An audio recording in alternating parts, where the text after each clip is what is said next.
ನಮಸ್ತೆ. ಬೆಳಕು ನಕ್ಷತ್ರ ವ್ಲಾಗ್ಸ್ಗೆ ಸ್ವಾಗತ. ಎಲ್ಲರಿಗೂ ಶ್ರೀರಾಮನವಮಿಯ ಶುಭಾಶಯಗಳು.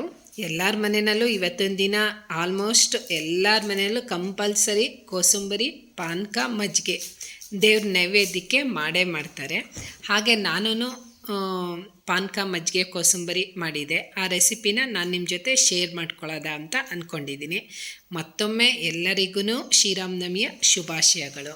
ಮತ್ತು ನೀವು ಯಾರಾದರೂ ನನ್ನ ಚಾನಲ್ಗೆ ಹೊಸಬ್ರಾಗಿದ್ದರೆ ಪ್ಲೀಸ್ ಸಬ್ಸ್ಕ್ರೈಬ್ ಮಾಡಿಕೊಂಡು ವೀಡಿಯೋಸ್ನ ನೋಡಿ, ಫ್ರೆಂಡ್ ಆ್ಯಂಡ್ ಫ್ಯಾಮಿಲಿಗೂ ಶೇರ್ ಮಾಡಿ. ಮತ್ತು ಸಬ್ಸ್ಕ್ರೈಬ್ ಆಗಿರೋರು ಸುಧಾ ವೀಡಿಯೋಸ್ನ ನೋಡಿ, ಲೈಕ್ ಕೊಡಿ, ಕಮೆಂಟ್ ಮಾಡಿ. ಮತ್ತು ನಾನಿವಾಗ ಯಾವ ರೀತಿ ಮಾಡ್ತೀನಿ ಅನ್ನೋದನ್ನು ನೋಡ್ಕೊಂಡು ಬರೋಣ. ಮೊದಲನೇದಾಗಿ ನಾನಿಲ್ಲಿ ಪಾನಕ ಮಾಡೋದ, ಮಜ್ಜಿಗೆ ಮಾಡೋದ ಅಂತ ಅಂದ್ಕೊಂಡಿದ್ದೀನಿ. ಮೊದಲನೇದಾಗಿ ಪಾನಕನೇ ಮಾಡ್ತೀನಿ, ಯಾಕಂದರೆ ಸ್ವೀಟ್ ಫಸ್ಟ್ ಮಾಡಬೇಕಲ್ಲ. ಹಾಗಾಗಿ ನಾನಿಲ್ಲಿ ಮಿಣ್ಕೆ ಹಣ್ಣು ಅಂದರೆ ಕರ್ಬೂಜದ ಹಣ್ಣು ತೊಗೊಂಡಿದ್ದೀನಿ. ನೀವು ಬೇಕಾದರೆ ಈ ಟೈಮಲ್ಲಿ ಬೇಲದ ಹಣ್ಣು ಅದಂತೂ ತುಂಬಾ ಚೆನ್ನಾಗಿರುತ್ತೆ ಅನ್ಬೋದು. ನನಗೆ ಯಾಕೋ ಈ ಸಲ ಸಿಗಲಿಲ್ಲ, ಹಾಗಾಗಿ ಕರ್ಬೂಜದ ಹಣ್ಣಲ್ಲಿ ನಾನು ಪಾನಕ ರೆಡಿ ಮಾಡ್ಕೊತಾ ಇದ್ದೀನಿ. ಮಧ್ಯೆ ಕಟ್ ಮಾಡಿಕೊಂಡು ಆ ಮಧ್ಯ ತಿರುಳನ್ನ ತೆಗ್ದು ಹೊರಗಡೆ ಹಾಕ್ಕೋಬೇಕಾಗುತ್ತೆ, ಮತ್ತು ಸಿಪ್ಪೆನೂ ತೆಗಿಬೇಕಾಗುತ್ತೆ.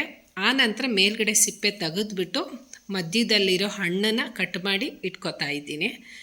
ಇದಂತೂ ಸ್ವಲ್ಪ ಕಾಯಿತ್ತು ಅಂತಲೇ ಅನ್ಬೋದು, ಯಾಕಂದರೆ ತೀರಾ ಹಣ್ಣಾಗಿದ್ರಂತೆ ತುಂಬಾ ಚೆನ್ನಾಗಿರುತ್ತೆ. ಹಾಗೇ ತಿನ್ಕೋಬೋದು, ಸಕ್ಕರೆನಲ್ಲಿ ಹಚ್ಕೊಂಡು ತಿಂದ್ರೂ ಒಳ್ಳೆ ಟೇಸ್ಟ್ ಕೊಡುತ್ತೆ. ಈ ರೀತಿ ಕಟ್ ಮಾಡಿ ಇಟ್ಕೋಬೇಕಾಗುತ್ತೆ.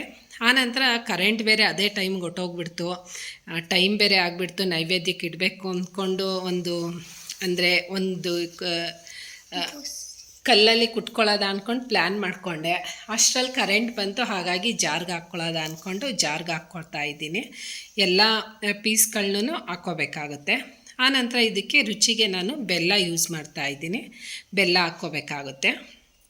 ಈಗ ನೈವೇದ್ಯಕ್ಕೆ ಮಾಡ್ತಾ ಇರೋದ್ರಿಂದ ಟೇಸ್ಟು ನೋಡೋ ಹಾಗಿಲ್ಲ, ಅಂದಾಜು ಮೇಲೆ ಹಾಕ್ಕೋಬೇಕಾಗುತ್ತೆ.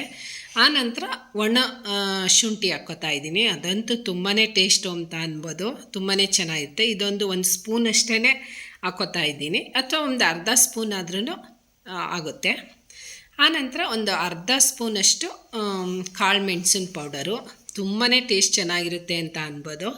ನಂತರ ಒಂದು 4 ಏಲಕ್ಕಿ ಕಾಯಿ, ಇದನ್ನು ಸ್ವಲ್ಪ ಕುಟ್ಕೊಂಡು ಹಾಕ್ಕೋಬೇಕಾಗುತ್ತೆ. ಯಾಕಂದರೆ ಮಿಕ್ಸಿಗೆ ಡೈರೆಕ್ಟ್ ಹಾಕ್ಕೊಳ್ಳೋದ್ರಿಂದ ನೀಟಾಗಿ ಸಮಿಯಲ್ಲ ಅನ್ನೋ ಕಾರಣಕ್ಕೆ ಒಂದು ಸ್ವಲ್ಪ ಕುಟ್ಕೊಂಡು ಆನಂತರ ಆ ಏಲಕ್ಕಿ ಕಾಯಿನೂ ಹಾಕ್ಕೋತಾ ಇದ್ದೀನಿ. ಇದನ್ನು ನೀವು ಬರೀ ನೀರಿಂದನೂ ಮಾಡ್ಬೋದು, ಯಾಕಂದರೆ ಪಾನಕ ಅಂದರೆ ಹಾಲು ಹಾಕೋ ಆಗಿಲ್ಲ, ಬರೀ ನೀರು ಹಾಕ್ಕೊಂಡು ಮಾಡ್ಕೋಬೇಕಾಗುತ್ತೆ. ನೀವು ಸಪ್ರೇಟ್ ಬೇರೆ ದಿನದಲ್ಲಿ ಹಾಲು ಹಾಕ್ಕೊಂಡು ಕರ್ಬೂಜದ ಹಣ್ಣಲ್ಲಿ ಜ್ಯೂಸ್ ಮಾಡಿಕೊಂಡ್ರೆ ತುಂಬಾ ಟೇಸ್ಟ್ ಚೆನ್ನಾಗಿರುತ್ತೆ. ನಂತರ ನಾನು ಮಿಕ್ಸಿ ಮಾಡ್ಕೊಂಡು ಬಂದಾಗಿದೆ. ಈಗ ಒಂದು ಸರ್ವಿಂಗ್ ಬೌಲ್ಗೆ ಹಾಕ್ಕೋಬೇಕಾಗುತ್ತೆ. ಮೊದಲನೇದಾಗಿ ಬೌಲ್ಗೆ ಹಾಕ್ಕೊಂಡು ನಾವು ನೀರನ್ನು ಹೆಚ್ಚಿಸ್ಕೋಬೇಕಾಗುತ್ತೆ. ನೀರು ಹಾಕ್ಕೊಂಡು ಹೆಚ್ಚಿಸ್ಕೋಬೇಕಾಗುತ್ತೆ, ಯಾಕಂದರೆ ಪಾನಕ ಅಂದರೆ ತೆಳುಗೆ ಇರಲೇಬೇಕು, ತೀರಾ ಗಟ್ಟಿಯಾಗಿ ಮಾಡ್ಕೊಳ್ಳೋದಕ್ಕಾಗೋದಿಲ್ಲ. ಹಾಗಾಗಿ ಈಗ ರೆಡಿಯಾಗಿದೆ ನೋಡಿ.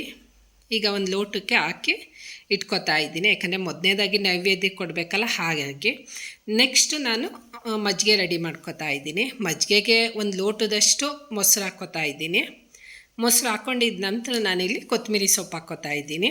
ನೀವು ಕರಿಬೇವಿನ ಸೊಪ್ಪನ್ನು ಸಣ್ಣದಾಗಿ ಕಟ್ ಮಾಡಿ ಹಾಕ್ಕೋಬೋದು, ಘಮ ಅಂತೂ ತುಂಬಾ ಚೆನ್ನಾಗಿರುತ್ತೆ ಅಂತ ಅನ್ಬೋದು.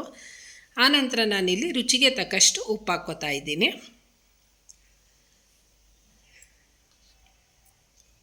ನಂತರ ನಾನಿಲ್ಲಿ ಓಂಕಾಳು ಯೂಸ್ ಮಾಡ್ತಾ ಇದ್ದೀನಿ, ಯಾಕಂದರೆ ಮಳೆ ಬಿದ್ದಿರೋದ್ರಿಂದ ಸ್ವಲ್ಪ ನನಗೆ ಶೀತ ಆಗೋದಿಲ್ಲ, ಗಂಟ್ಲು ನೋವು ಬಂದುಬಿಡುತ್ತೆ. ಹಾಗಾಗಿ ಓಂಕಾಳು ಹಾಕ್ಕೊಳ್ಳೋದ್ರಿಂದ ಮಜ್ಜಿಗೆ ಕುಡಿದ್ರೆ ಅವಾಯ್ಡ್ ಆಗುತ್ತೆ, ಯಾಕಂದರೆ ಇದು ತುಂಬಾ ಹೀಟ್ ಇದು ಓಂಕಾಳು.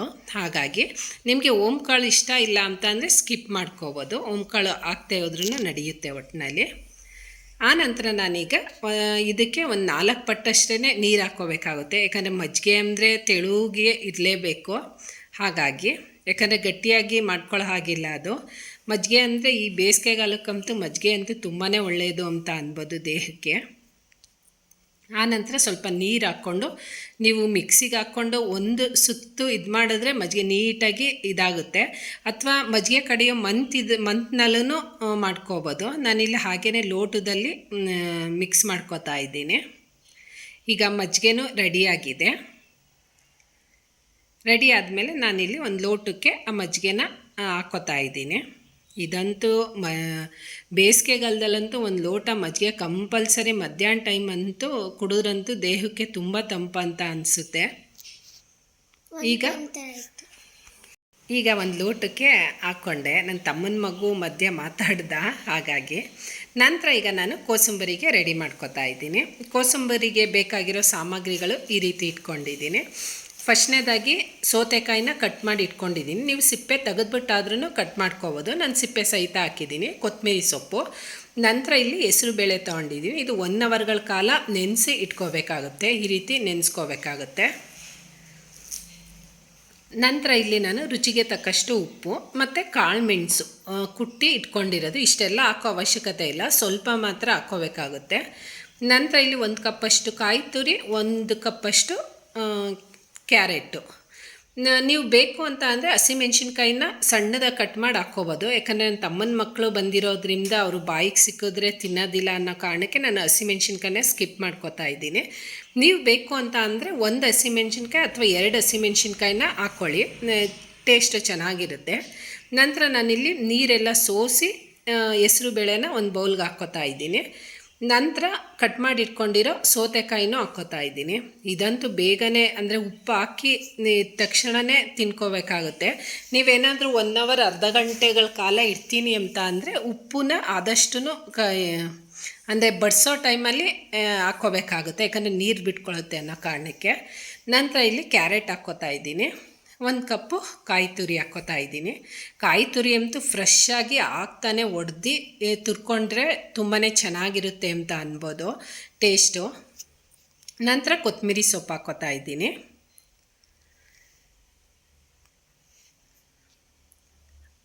ಆನಂತರ ಈಗ ನಾನು ಕಾಳು ಮೆಣಸಿನ ಪೌಡರ್ ಇಟ್ಕೊಂಡಿದ್ನಲ್ಲ ಅದನ್ನು ಹಾಕ್ಕೋತಾ ಇದ್ದೀನಿ. ಇದು 1 ಸ್ಪೂನ್ ಅಷ್ಟೇ ಹಾಕ್ಕೋತಾ ಇದ್ದೀನಿ, ಯಾಕಂದರೆ ನಾನು ಹಸಿಮೆಣ್ಸಿನ್ಕಾಯಿ ಯೂಸ್ ಮಾಡ್ತಾ ಇಲ್ಲ, ಹಾಗಾಗಿ. ನಂತರ ಈಗ ರುಚಿಗೆ ತಕ್ಕಷ್ಟು ಉಪ್ಪು ಹಾಕ್ಕೋತಾ ಇದ್ದೀನಿ. ನೀವು ಎಷ್ಟು ಪ್ರಮಾಣದಲ್ಲಿ ತೊಗೊಂಡಿದ್ದೀರ ಅಷ್ಟು ರುಚಿಗೆ ತಕ್ಕಷ್ಟು ಉಪ್ಪು ಹಾಕ್ಕೋಬೇಕಾಗುತ್ತೆ. ಉಪ್ಪು ಹಾಕ್ಕೊಂಡಿದ್ದ ನಂತರ ನಾನಿಲ್ಲಿ ಎಲ್ಲ ನೀಟಾಗಿ ಮಿಕ್ಸ್ ಮಾಡ್ಕೊತೀನಿ. ಇದಂತೂ ತುಂಬಾ ಒಳ್ಳೆಯದು ಅಂತ ಅನ್ಬೋದು. ಹೆಸರು ಬೇಳೆ ಅಂತೂ ದೇಹಕ್ಕೆ ತಂಪು. ನಂತರ ನಾವು ಸೌತೆಕಾಯಿ ತಿನ್ನೋದ್ರಿಂದ ಸೌತೆಕಾಯಿನಲ್ಲಿ ನೀರಿನಂಶ ಜಾಸ್ತಿ ಇರುತ್ತೆ. ಕ್ಯಾರೆಟು ಕಣ್ಣಿಗೆ ಒಳ್ಳೆಯದು, ತುಂಬಾ ಒಳ್ಳೆಯದು ಅಂತ ಅನ್ಬೋದು. ಈ ಬೇಸಿಗೆಗಾಲಕ್ಕಂತೂ ಮಾಡಿಸಿದ ರೆಸಿಪಿ ಅಂತಲೇ ಅನ್ಬೋದು.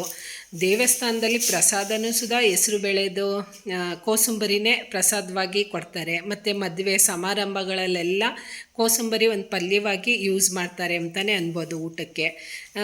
ಅದೇ ಬೇಸಿಗೆ ಟೈಮಲ್ಲಂತೂ ತುಂಬಾ ಒಳ್ಳೆಯದು. 1 ವಾರಕ್ಕೆ 1 ಸಲಿನಾದರೂ ಮಾಡ್ಕೊಂಡ್ರೂ ಪರವಾಗಿಲ್ಲ, ಡೈಲಿ ಮಾಡ್ಕೊಂಡ್ರೂ ಪರವಾಗಿಲ್ಲ.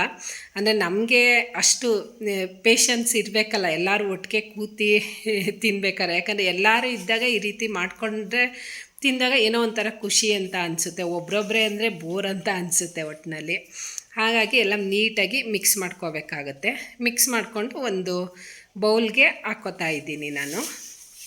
ಈಗ ಪ್ರಸಾದಕ್ಕೆ ಎಲ್ಲ 3 ಐಟಮನ್ನು ರೆಡಿಯಾಗಿದೆ ಈಗ. ನಂತರ ಈಗ ದೇವ್ರ ಮುಂದೆ 3 ಐಟಮನ್ನು ಇಟ್ಕೊಂಡು ಪೂಜೆಗೆ ರೆಡಿ ಮಾಡ್ಕೋಬೇಕಾಗುತ್ತೆ.